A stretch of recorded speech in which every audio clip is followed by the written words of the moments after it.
Alhamdulillahil malikil haqqil mubin wa aujabal ittihad wa harramat tafarruqa fi kitabil mubin.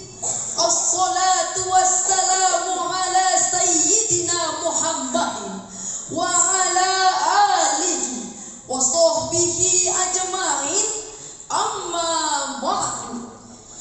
Dewan Hakim yang kami muliakan, Hadirin sebangsa dan setanah air yang kami banggakan. Multikulturalitas bangsa merupakan realitas dalam komunitas Indonesia yang tak dapat dipungkiri dan dihindari. Bahkan semboyan negara kita, Bhinneka Tunggal Ika, menggambarkan kondisi negara kita yang multikultural. Bukan hanya beragam budayanya, tapi juga beragam suku, adat istiadat, bahkan agama.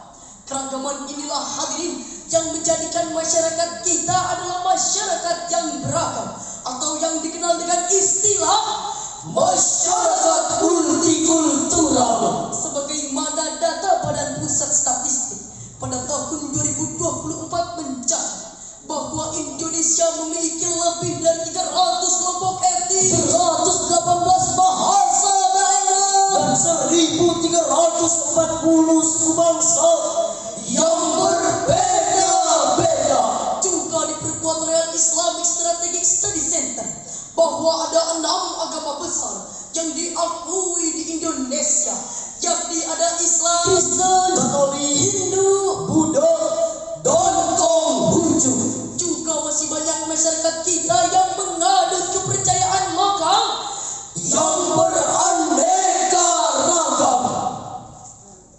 Namun sangat disayangkan hadirin, keanekaragaman yang katanya menjadi keunikan dan kekayaan yang dibanggakan kini sering menjadi konflik dan perdebatan, sehingga sering menjurus pada tindakan aksi saling caci maki, Saling benci, bahkan saling kontradiksi. eksesnya hadirin marak terjadinya kerusuhan antar umat agama, Bukan alih-alih mempertahankan budayanya, bahkan ketidakharmonisan yang menjadi kebiasaan di negara Indonesia. Betul hadirin. Hadirin, apa yang Anda rasakan? Apa pendapat para ofisial dan pelatih melihat kondisi negara kita Indonesia tercinta dipenuhi dengan perdebatan bahkan perpecahan? Pak, Bu, bagaimana dengan hati nuraninya, Bu? Relakah kita melihat bangsa besar yang telah merdeka atas perjuangan para pahlawan Harus hancur hanya karena mempermasalahkan perbedaan? Sebagai jawabannya, tentu tidak rela. oleh karena itu hadirin, persatuan dan kesatuan bangsa harus ditegakkan. Mengingat pentingnya hal tersebut, maka pada momentum kali ini kami akan menyampaikan syarahan yang berjudul Merawat persaudaraan di tengah masyarakat multikultural. dengan landasan Al-Quran, Surah Al-Hujurat ayat 13.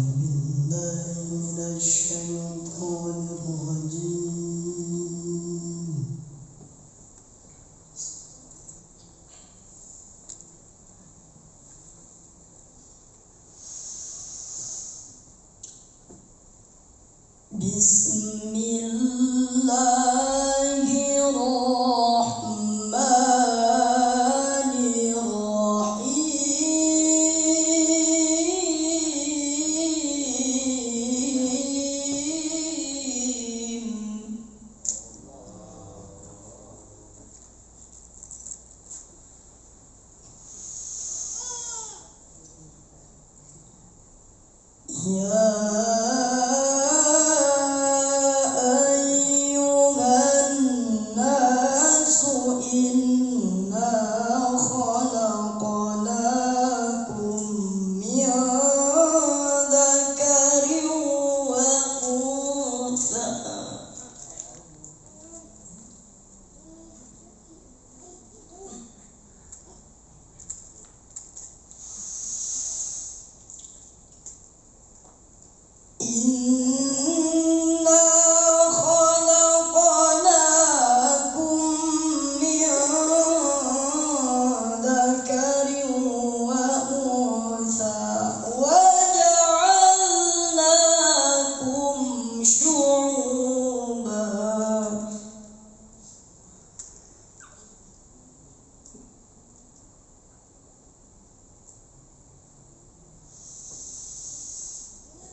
وجعلناكم شعوبا وقبائل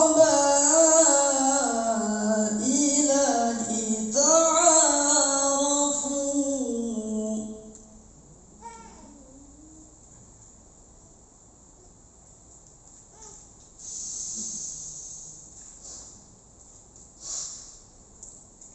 إن أكرمكم عند الله أتقاكم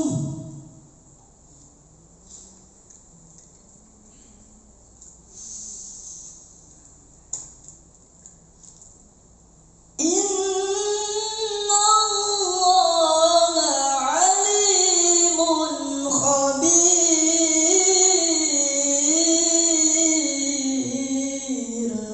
Aku berlindung kepada Allah dari godaan setan yang terkutuk. Dengan nama Allah yang Maha Pengasih, Maha Penyayang. Wahai manusia, sesungguhnya kami telah menciptakan kamu dari seorang laki-laki dan perempuan. Kemudian kami menjadikan kamu berbangsa-bangsa dan bersuku-suku agar kamu saling mengenal. Sesungguhnya yang paling mulia di antara kamu di sisi Allah adalah orang yang paling bertakwa. Sesungguhnya Allah Maha mengetahui lagi Maha teliti. Dewan Hakim yang mulia, hadirin yang berbahagia, menurut kajian ilmu balaghah, firman Allah pada ayat tersebut mengandung kalam al-khabari yang artinya informasi ilahi, bahwa Allah telah menciptakan manusia dengan beraneka ragam. Dengan demikian hadirin, sababun nuzul ayat tersebut menurut Imam Az-Zuhri yang bersumber dari Ibnu Al-Munzir, Ibnu Hatim dan Baihaqi dalam kitab Ad-Da'il, ayat tersebut turun ketika Rasulullah memerintahkan Bani Bayadah untuk menikahkan wanita dari golongan mereka kepada Abi Hindi. Namun Bani Bayadah dengan sinis menolak dengan mengatakan, "Ya Rasulullah, apakah kami harus menikahkan putri-putri kami kepada budak-budak kami?" Rasulullah belum sempat menjawab hadirin, lalu turunlah surah Al-Hujurat ayat 13 yang di dalamnya terdapat kalimat lita'arafu, ay liya'rifa ba'dukum ba'da fata'arafu la littafaku bi'uluwil ansar, agar sebagian kalian mengetahui sebagian yang lain, lalu saling mengenal di antara kalian, bukan untuk saling berbangga dengan keturunan yang tinggi. Demikianlah penafsiran Syekh Abu Bakar Al-Jazairi dalam kitab tafsir Aisarut Tafasir li Kalamil Aliyyil Kabir, atau yang dikenal dengan Tafsirul Aisar, jilid 2 halaman 128 sebelah kanan posisi tengah. Hadirin, dengan dipaparkannya tafsir tersebut, maka jelas bahwa konsep multikultural dalam perspektif Al-Quran, yakni sebagai perekat kerukunan dalam setiap perbedaan, bukan untuk saling berbangga atas nasab yang tinggi, merasa paling rupawan hanya karena berkulit putih, sehingga hadirin terjadilah diferensiasi sosial antara ras hitam dan ras putih, merasa paling benar dengan agamanya sendiri, yang menyebabkan hancur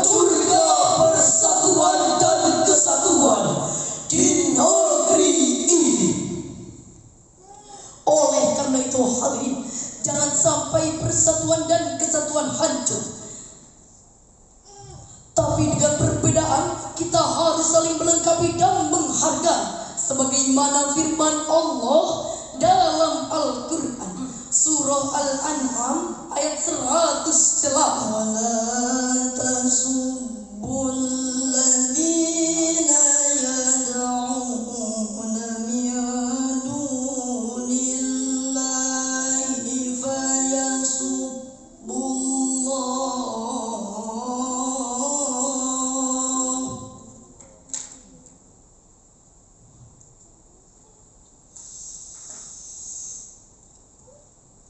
فيسبوا عدوا بغير علم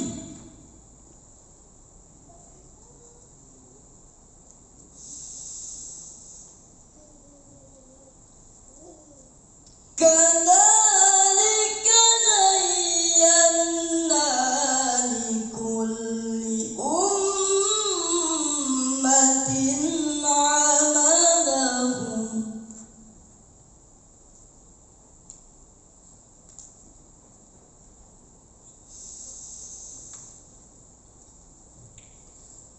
ثم إلى ربهم مرجعهم فينبئهم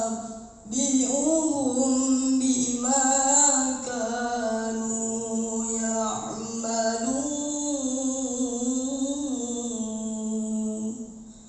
صدق الله العظيم.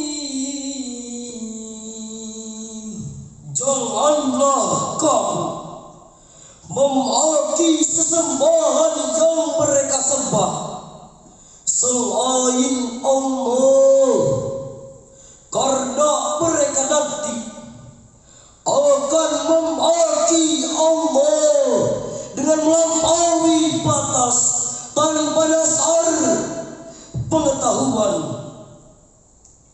Demikianlah kami jadikan setiap umat menganggap baik pekerjaan mereka, kemudian kepada Tuhan mereka lah tempat kembali mereka.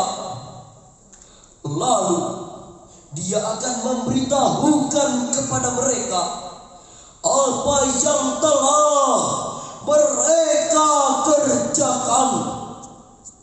Maha benar Allah yang maha agung atas segala firman-Nya. Dewan Hakim yang mulia, hadirin yang berbahagia, Imam Ali As-Sabuni dalam kitab Sofatut Tafasir jilid 1 halaman 410 beliau menjelaskan la tasubbu alihatal musyrikuna wa asnamahum.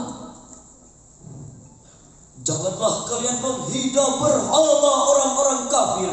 Allah juga memerintahkan kepada kita untuk tidak menghina berhala orang-orang kafir, karena di balik cacian dan hinaan kita akan timbul kerusakan, yakni mereka akan menghina Allah dengan melampaui batas tanpa dasar pengetahuan. Hadirin, sebagaimana ayat tadi Allah melarang kita saling menghina, merasa paling benar, dan memerintahkan kita untuk saling menjaga perdamaian di tengah masyarakat multikultural. Pak, Bu, sejalan dan sejalan dengan hal tersebut, para ulama berkata, al-jama'atu rahmatu wal firqatu adabun. Bersatu itu akan membawa rahmat, sedangkan berpecah belah akan membawa bencana. Dengan demikian hadirin, uraian ini dapat kami simpulkan bahwa untuk membangun bangsa kita dari keterpurukan saat ini, syarat mutlaknya adalah kita harus bersatu padu dan tidak berpecah belah. Apapun perbedaannya, kita harus jadikan jembatan emas untuk memperkokoh persatuan dan kesatuan bangsa hingga sampailah pada semboyan kita Bhinneka Tunggal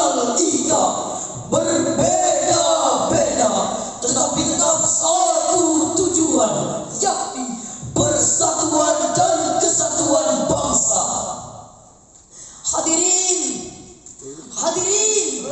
sebelum kami tutup syarahan ini, izinkan kami membawakan lagu yang berjudul Januari, yang liriknya telah kami ubah menjadi ayolah kita menjaga negeri kita, bangsa Indonesia tercinta.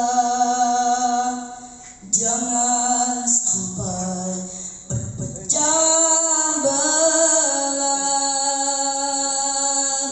Sikap marilah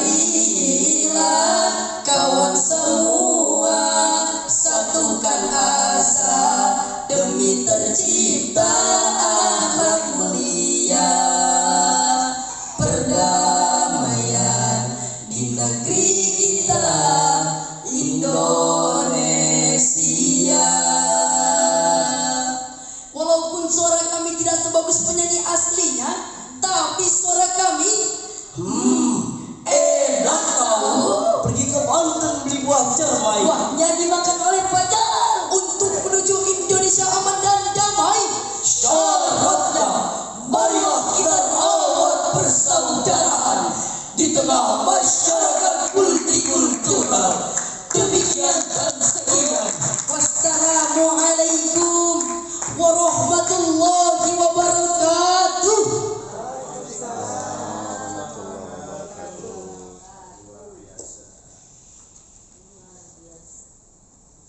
Kita beri apresiasi kepada peserta terakhir.